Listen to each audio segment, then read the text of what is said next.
मैंने इंस्टाग्राम पे एक प्रॉब्लम रिसीव करी थी। एक 2016 पास आउट स्टूडेंट है। उसने मल्टीपल टाइम गेट का पेपर अटेम्प्ट किया है, पर किसी भी साल उसका गेट एग्ज़ाम क्रैक नहीं हो पाया उस लेवल पे मार्क्स के साथ। तो उसने मल्टीपल एग्ज़ाम्स भी कोशिश करी, पर उसमें भी उसे सक्सेस नहीं मिल पाया। अभी वो फैमिली से बहुत ज़्यादा प्रेशर फील कर रहा है, रिलेटिव से बहुत ज़्यादा प्रेशर फील कर रहा है। उसे कोई आइडिया नहीं है कि लाइफ में क्या करना चाहिए, कोई क्लैरिटी नहीं है।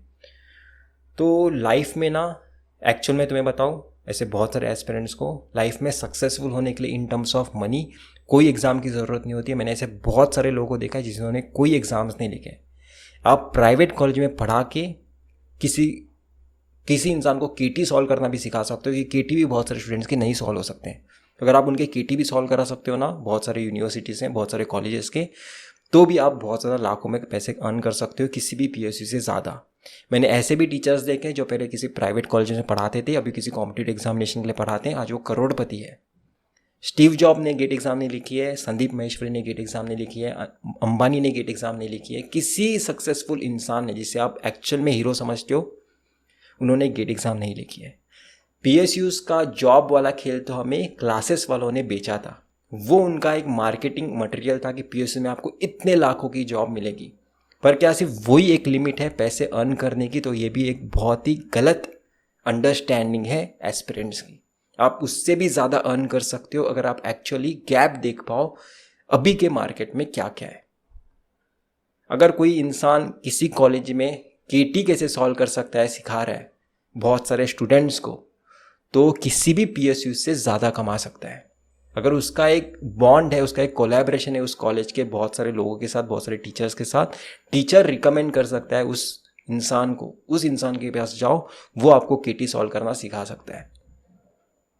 तो पैसे अर्न करने के बहुत सारे तरीके हैं, बस आपको देखने आने चाहिए, आपको सॉल्व करने आने चाहिए बहुत सारे प्रॉब्लम्स जो लोग फेस कर रहे हैं। ठीक है, अब बात करते हैं कि अगर आपको गेट एग्ज़ाम अगर आप लिखे हो या फिर एक दो बार अटैम्प्ट कर चुके हो, मैक्सिमम अटैम्प्ट सोचता हूँ 2 बार होना चाहिए।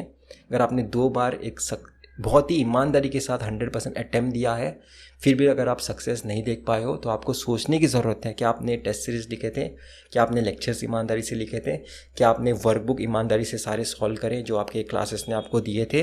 अगर ये सारी चीज़ें करने के बाद भी अगर आपका गेट एग्ज़ाम में up to the mark performance नहीं रहा है, तो आपको कोई जॉब देखने की ज़रूरत है। कोई भी जॉब हो सकता है, कोई प्राइवेट जॉब हो सकती है, कोई प्राइवेट कॉलेज की जॉब हो सकती है, ज़रूरी नहीं है लाखों रुपए की हो। 15,000 से लेके 20,000 से लेके 25,000 की होगी तो भी उतनी इनाफ है। उसी के साथ साथ दिमाग लगाना स्टार्ट कर देना, मैं और कैसे पैसे अर्न कर सकता हूँ।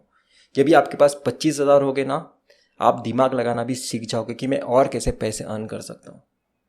ठीक है, गेट एग्ज़ाम ही आपको सक्सेस नहीं दे सकती। ये इंसान की प्रॉब्लम सॉल्व हो सकती है। एक्चुअल में प्रॉब्लम किन लोगों की ज़्यादा सीवियर है पता है? जो किसी भी अटेम्प्ट में अपना 100% दिए ही नहीं है। लाइफ में सक्सेसफुल या फिर फेलियर से ज़्यादा इंपॉर्टेंट क्या होता है पता है? 100% देना, ताकि एग्ज़ाम ख़त्म होने के बाद, रिजल्ट देखने के बाद एटलीस्ट ऐसा ना फील हो कि मुझे और एक बार अटेम्प्ट करने की ज़रूरत है, मैंने अभी तक अपना 100% दिया ही नहीं है। इन स्टूडेंट्स की लाइफ सबसे ज़्यादा खतरनाक होती है, क्योंकि इन्हें बार बार मल्टीपल अटैम्प्ट देने पड़ते हैं, क्योंकि वो किसी भी अटैम्प्ट में 100% देते ही नहीं है। तो हमेशा लाइफ में 100% दो। 2 बार में क्रैक नहीं हो पाया तो चेंज कर दो फील्ड, चेंज कर दो एग्ज़ाम। एक बार में एक ही एग्ज़ाम ट्राई करो। आधी अधूरी प्रिपेयर करके हर एक एग्ज़ाम देकर आप सिर्फ गवर्नमेंट के पैसे उन्हें मदद कर रहे हो इकोनॉमी बढ़ाने के लिए उनकी।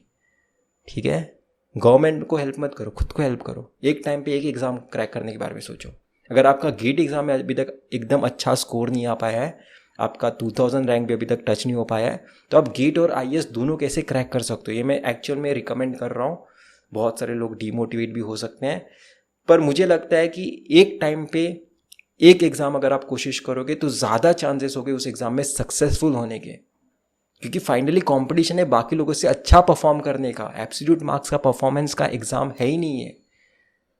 तो एक टाइम पे एक एग्ज़ाम फोकस करो, 100% फोकस करो, 100% अपना एफर्ट्स डालो, फिर जो भी रिजल्ट होगा उसके बेसिस में हम एटलीस्ट डिसीजन ले सकते हैं कि हमें क्या करना है। आप कोई प्राइवेट कॉलेज में अगर आप जॉब भी करोगे तो भी चलेगा, उसके साथ भी गेट एग्ज़ाम की प्रिपरेशन कर सकते हो। तो आगे 2 साल में भी क्रैक हो तो भी आपको रिस्क ही नहीं लगेगा। अपनी फैमिली का खर्चा उठा रहे हो, फैमिली को सपोर्ट कर रहे हो, फैमिली आप हैप्पी है, आप भी इनडायरेक्टली हैप्पी फील करना स्टार्ट करोगे, तो आगे जाके आप गेट एग्ज़ाम भी क्रैक कर लोगे इवेंचुअली विद टाइम।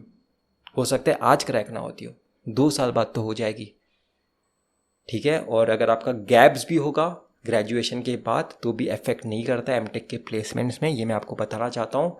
एक इंसान 2010 का पास आउट था, वो 2021 के प्लेसमेंट में प्लेस हुआ है, ठीक है। आराम से प्लेसमेंट्स होते हैं। जो भी ये लोगों ने आपको ये सारे मिथ्स बताए हैं उन्हें एक्चुअल में कुछ पता नहीं है, ठीक है। मेरा दोस्त ही है 2010 का पास आउट है, वो 2021 के प्लेसमेंट्स में प्लेस हुआ है। और मैं अपना एक्सपीरियंस बताना चाहता हूँ। अगर मैं 2018 में सोचता कि मुझे PSU चाहिए, मुझे PSU चाहिए, IIT बॉम्बे में नेगलेक्ट कर देता हूँ, मैं वापस से गेट एग्ज़ाम की प्रिपरेशन करता हूँ, तो शायद से मैं पेटेंट ही नहीं कर पाता अपने लाइफ में।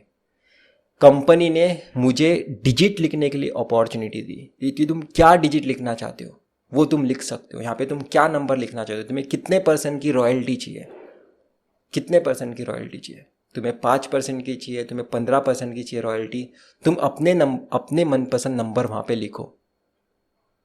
पेटेंट, ठीक है, रिसर्च लेवल का पेटेंट की बात कर रहा हूँ, नॉन टेक्निकल नहीं, रिसर्च टेक्निकल पेटेंट की बात कर रहा हूँ। ये मैं अपॉर्चुनिटी कभी ग्रैब कर ही नहीं पाता अगर मैं वापस से एक बार गेट एग्ज़ाम की प्रिपरेशन करता। अगर मैं PSU में चला जाता तो शायद से मैं ये काम कभी कर ही नहीं पाता अपने लाइफ में, जो मेरे लिए बहुत ज़्यादा इम्पॉर्टेंट है, मेरे लाइफ में बहुत ज़्यादा इम्पैक्ट डालता है।